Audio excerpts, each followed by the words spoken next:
Well, there were hundreds of military members from Montana who played a part in the Allied invasion of Normandy, some who never came home again. The success in turning the tide in World War II coming with great sacrifice. Tonight, we hear the story of one paratrooper from Laurel who lost his life during the invasion, but not before saving the lives of other American soldiers. And then one day I didn't have nothing to do, and I dug it out and started going through it all and was pretty amazed. It was about 5 years ago that Dan Couts first took a good look inside an envelope that his father had passed on to him, and it took him straight back to 1944. And of course, that was a time period where you didn't talk about it. The papers inside, including the dreaded Western Union telegram alerting the family that Couts' uncle, Private Henry Couts of Laurel, had been killed in action in France. Couts was one of thousands of 101st Airborne paratroopers who landed in Normandy on D-Day. The family didn't find out about his death until a month after it happened and didn't learn the details until that fall when they received a letter from the private's commanding officer.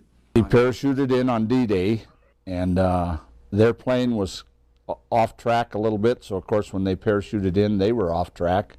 The group spent 3 days trying to fight their way back to the rest of their unit, taking some German prisoners in the process when they again came under fire. And my uncle was trying to use them as a shield to get the other men by, and it did work. It got the other men by, but then my uncle was killed.